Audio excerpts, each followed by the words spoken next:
Hey everyone, welcome back. Today, we're going to be taking a deep dive into, a really tough situation. What happens when families resist essential medical care, like in the ER, even when it's, super serious, like life or death? We've got a real world case we're going to be unpacking here, plus some really fascinating research by Azoulay and Knutsson. It really sheds light on family dynamics and communication in these super intense moments. Yeah, it's a situation that's really, really tough. I mean, it pulls at your heartstrings, because you've got this clash between wanting to respect a family's wishes, but also knowing that for the patient, time is just slipping away. Oh, absolutely. And that's exactly what happened in this case we're going to be looking at. So we're talking about a middle-aged man. He arrives at the ER, barely conscious. Triage team gets to him, and they classify him as an ESI-1. Wow. Which, if you don't know, that ESI-1 classification, that means the team has minutes to act. Right. His oxygen levels are so low, they know right away he needs intubation. Right. And intubation, just for those who might not be familiar, that's where a tube is inserted into the airway to help the patient breathe. Exactly. And, in a lot of emergency situations, it really can be, it's a difference between life and death. Exactly. But here's where things take a turn. The patient's spouse, she was right there with him, and she absolutely refused to consent to the intubation. Oh, wow. You can imagine the tension in that room. The medical team knows they've got to act fast. But now they're also dealing with a family member who is terrified and distrustful. It's so tough. And this is where, Curtis's research on shared decision-making becomes so relevant. The ideal situation, right, is that medical decisions are made collaboratively. Right, yeah. You've got the family, you've got the medical team, and they're working together. But as Curtis points out, if there's no trust, that all falls apart. And, I think we can all relate to that feeling of being pressured to make a huge decision without having all the facts. Okay, it's scary. So it's really no wonder that in these high-pressure situations, families sometimes just react with resistance. Absolutely. And that's why, the way healthcare providers communicate, it's so crucial. It's this delicate balance. They have to act fast, but they also need to communicate with the family really clearly and with empathy. Right. Because often the family's in shock. They're in disbelief. So what happened in this case? Did the team just give up on intubation? No, they didn't give up right away. They tried some other things, to try and improve his oxygen levels, gave him supplemental oxygen, tried non-invasive ventilation. Okay. But nothing seemed to be working. His condition, it just kept getting worse. And all the while, the spouse is still refusing intubation. I can only imagine what a tough spot that is for the medical team. It's incredibly difficult. What did they do? Well, they kept trying to communicate with the spouse. Yeah. Explaining the situation again and again, answering all of her questions. But the mistrust, it was just a huge barrier. And this is something that Azoulay highlights in his research. Even in these stressful, time-sensitive situations, families need empathy, and they need transparency from the medical team. It sounds like they were doing everything they could to communicate well, but the fear and that mistrust were just too deep. Unfortunately, yeah. And then, as his condition got even worse, the spouse became even more resistant. She started demanding alternatives that just wouldn't have worked, given the time frame. Right. They just didn't have the time. They were in this horrible loop. The patient needs help. The family won't consent. And the clock is just ticking. That's a true ethical dilemma. It is. On the one hand, the medical team, they have a duty to act in the best interests of their patient. But on the other hand, they have to respect the patient's autonomy. Right. Which, in this case, is being exercised by the spouse. So what happened? Did they eventually get consent for intubation? Sadly, no. The patient's condition continued to go downhill. Eventually, his heart stopped. Oh, wow. The team tried to resuscitate him, but it was too late. He died. That's awful. And I can't imagine how the spouse must have felt. Not just grief, but probably guilt and anger, too. You can only imagine the mix of emotions that she was going through. And this brings up another really crucial point from Azoulay's research. It's so important to understand the family state of mind. Right. In these situations, they're not being difficult just for the sake of it. They're reacting out of fear, confusion, and often a really deep mistrust of the healthcare system. See, they say hurt people hurt people. Yeah. They're lashing out because they're terrified and they're hurting. Exactly. It's a tragic outcome in this case, but doesn't mean there's nothing to learn from it.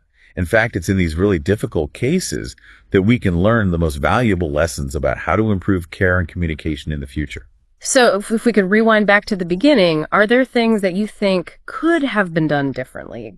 could this man's life have been saved? Well, there are never any guarantees in these situations. Yeah. But Knutsson's research, it offers some interesting insights into what he calls strategies for reconciliation, ways to kind of bridge the gap between the emotional and medical sides of these crises. I like that. He suggests that a more team-based approach could be really valuable. Okay. Involving people like social workers, patient advocates, or even chaplains. That makes a lot of sense. It's like having someone there who's specifically trained to be that supportive friend you need in a time of need, someone who can help the family process what's happening and feel more comfortable with the medical decisions that need to be made. Exactly. Sometimes just having someone there who isn't directly involved in the medical care can help build that trust and understanding that's so essential. It sounds like communication is key. But what about you? Have you ever found yourself in a situation where you felt helpless to help a friend or a loved one going through something awful? We'd love to hear your thoughts. Tough, It's hard to know what to do when someone you care about is going through a medical crisis. You want to be supportive, but it's easy to feel overwhelmed too. For sure. And how do you even help, especially when those emotions get all tangled up with the fast-paced world of the ER? Right. So building on that, what are some specific communication strategies that healthcare providers can use, like when families are resisting care? Well, Knutsson, he emphasizes that it's not just what you say, but how you say it. For instance, using clear language, non-technical language that the family can understand. That's vital. Avoiding medical jargon, checking frequently to make sure they're understanding. Yeah, it makes me think about how intimidating medical language can be. I know I've felt confused and overwhelmed in those situations. It's true. So yeah, simplifying the language and taking time to really explain things can definitely help build trust. Absolutely. And it's not just about explaining the medical details. Right. It's also acknowledging the family's emotions, validating their fears and concerns, and showing empathy for their situation. That's a really good point. Like even something as simple as saying, I understand this is a really difficult decision. Right. Or, I can see that you're scared. It can go a long way in building rapport, Yeah. Creating a more collaborative environment. For sure. Letting the family know you're on their side. You're in it together. You're working together to do what's best. Yeah.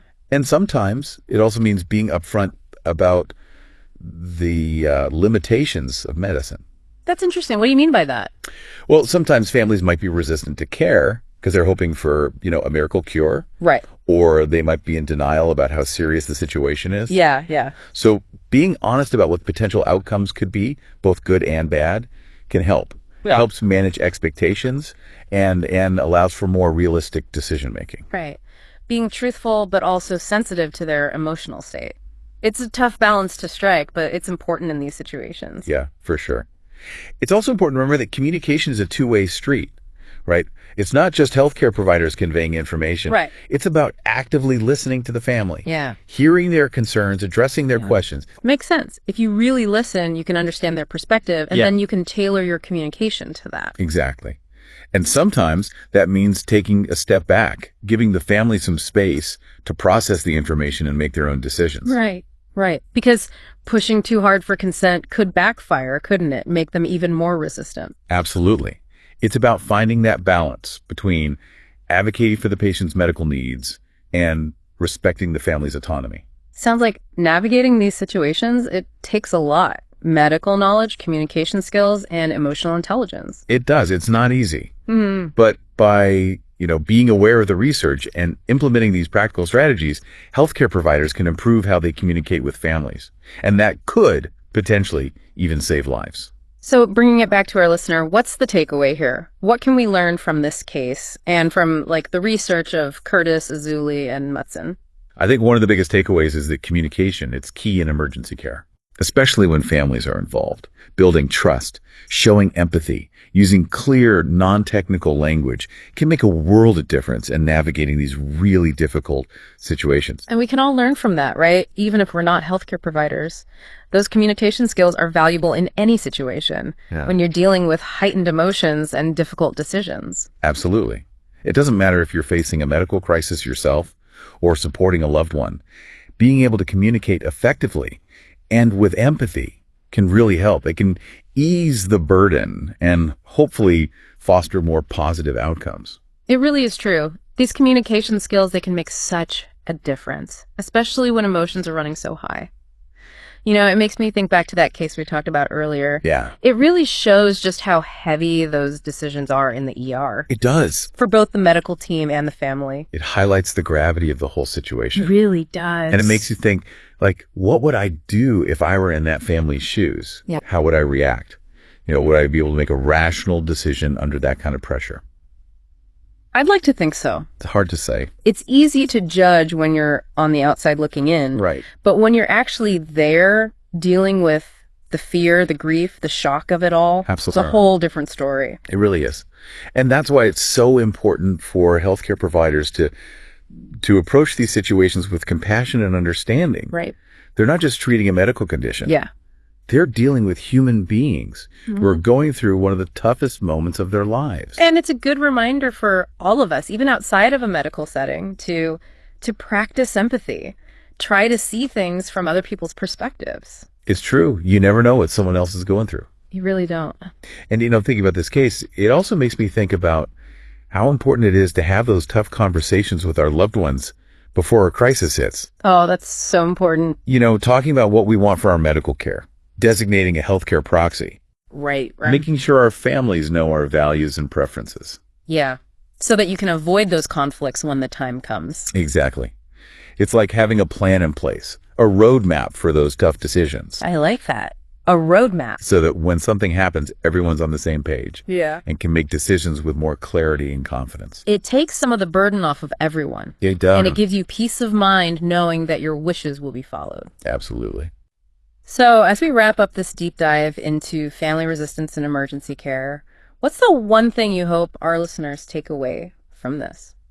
I hope they come away understanding just how complex these situations are. Yeah. It's not about pointing fingers or blaming anyone. Right. It's about realizing that everybody's doing the best they can in a really, really difficult situation. And that communication, empathy, and preparation are key. They are. To navigating those situations with more grace and understanding. Couldn't have said it better myself. Well, thanks for joining us on this deep dive. We hope you learned something, and maybe it even inspired you to have those important conversations with your loved ones. Absolutely. Until next time, keep learning and stay curious.